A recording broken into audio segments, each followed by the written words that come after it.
আমি তাত কোনো ধৰণৰ মেলামুখী শব্দটো কৈছোঁ যে কৰিব বিচৰা নাই বজালি হাত থাকিব এখন য'ত নেকি বজালিৰ যিখিনি আমাৰ সামগ্ৰী থকা কৃষ্টি সংস্কৃতি আছে গোটেইখিনি সুন্দৰভাৱে আমাৰ পৰিৱেশিত হ'ব সমগ্ৰ বজালিবাসীয়ে এইটো তেওঁলোকৰ বা বজালিবাসীৰ তথা অসমবাসীৰ যি এক মৰ্যাদাৰ অনুষ্ঠান এই ক্ষেত্ৰত কিন্তু সকলোৱে আগভাগ লৈছে জাতীয় কৃষ্টি সংস্কৃতি বা আমাৰ থলুৱা কৃষ্টি সংস্কৃতিকো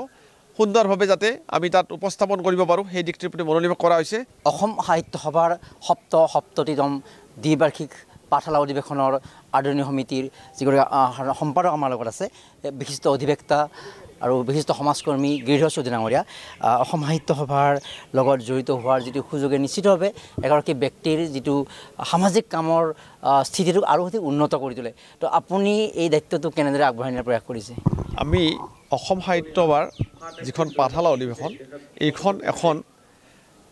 বিশেষ অধিৱেশন হিচাপে যাতে আমি প্ৰতিষ্ঠিত কৰিব পাৰোঁ তাৰ কাৰণে যৎপৰোনাস্তি চেষ্টা চলাইছোঁ আৰু তাৰ কাৰণে আমি বহুখিনি পৰিকল্পনা ইতিমধ্যে কৰিছোঁ আৰু আজি ইয়াত আমি মহানগৰ যিখন সমিতি গুৱাহাটী মহানগৰ সমিতিখন কৰাৰ কাৰণে আমি ইয়াত আজি আহি সকলো উপস্থিত হৈছোঁ আৰু ইয়াত আমি সম্পূৰ্ণ সঁহাৰি পাইছোঁ গুৱাহাটী মহানগৰীৰ ভালে সংখ্যক ব্যক্তি আহি ইয়াত উপস্থিত হৈছে সাহিত্য নগৰী সংস্কৃতিক দিশত থকা বা অসমৰ প্ৰতি দায়বদ্ধ থকা জাতীয় যিটো চেতনা এই চেতনালৈ ভালে সংখ্যক ব্যক্তি ইয়াতে উপস্থিত হৈছে এই চেগতে আমি তেওঁলোকলৈ আচলতে ধন্যবাদ জ্ঞাপন কৰিছোঁ আৰু আমি যিখন আমাৰ সপ্তম দ্বিবাৰ্ষিক অধিৱেশন এইখন যাতে সৰ্বাংগ সুন্দৰ কৰিব পাৰোঁ তাৰ কাৰণে আমি যৎপৰোনাস্তি চেষ্টা চলাইছোঁ আৰু বহুখিনি পৰিকল্পনা কৰিছোঁ ইয়াত কেইবাটাও হয়তো প্ৰস্তাৱ আগবঢ়াইছে কেইবাজনেও সুন্দৰ প্ৰস্তাৱ আৰু অসম সাহিত্য সভাক আমি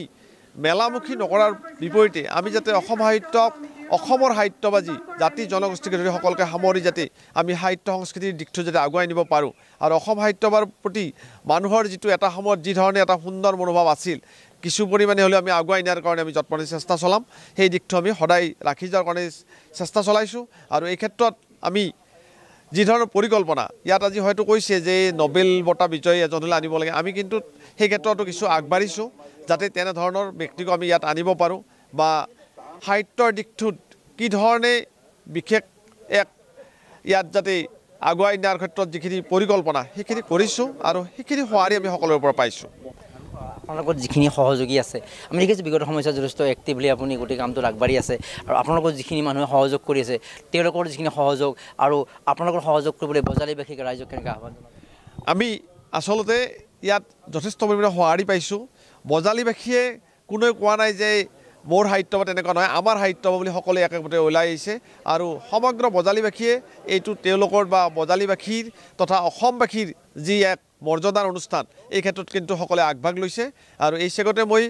অকল বজালিবাসী নহয় সমগ্ৰ অসমবাসীকে আহ্বান জনাইছোঁ যাতে অসমৰ যি জাতীয় জীৱনৰ এক বিশেষ অনুষ্ঠান এই অনুষ্ঠানটি যাতে আমি যি লক্ষ্য উদ্দেশ্য লৈ আমাৰ পুৰণা ব্যক্তিসকলে কৰি গৈছিল তাক যাতে আমি আকৌ আগুৱাই নিব পাৰোঁ তাৰ প্ৰতি সকলোৱে আমাক সহায় সহযোগিতা আগবাঢ়ক আৰু এই দিশটো কিন্তু আজিও পাইছোঁ আমি মহানগৰৰ এই যিখন সমিতি গুৱাহাটী মহানগৰ সমিতি গঠন কৰিবলৈ আহি সেই দিশটো কিন্তু ইয়াত উন্মোচিত হৈছে আৰু এটা বাৰ্তা যিটো যিখন ঠাইত অনুষ্ঠিত হয় সেই অঞ্চলটোৰ এটা বিশেষ পৰিস্থিতি বা বিশেষ এটা মৰ্যাদা পায় সেই অনুষ্ঠানৰ জৰিয়তে তো বজালিয়ে আগন্তুক অধিৱেশনৰ জৰিয়তে বা পাঠশালাই অসমৰ মানচিত্ৰত কেনেকুৱা এটা পৰ্যায়লৈ যাব বুলি আপুনি অনুভৱ কৰে আপোনালোক আটাই জ্ঞাত যে শিক্ষানগৰী সংস্কৃতি নগৰী বা আমাৰ নাট্য নগৰী পাঠশালা আৰু এই ক্ষেত্ৰত নিশ্চয় শিক্ষা সংস্কৃতিকে ধৰি সকলো দিশতে যাতে আমি আগুৱাই যাব পাৰোঁ ঐক্য সংগতি আৰু সম্প্ৰীতিৰ আনাৰ জৰিয়তে কিন্তু তাত কিন্তু সুন্দৰভাৱে কিন্তু পৰিস্ফুট হ'ব আৰু এই দিশটো আমি লক্ষ্য ৰাখিছোঁ আৰু সকলো ক্ষেত্ৰত বজালিবাসীয়ে এক হৈছে যাতে সৰ্বাংগ ধৰণে যাতে উন্নতি কৰিব পাৰে বা আমাৰ যিখিনি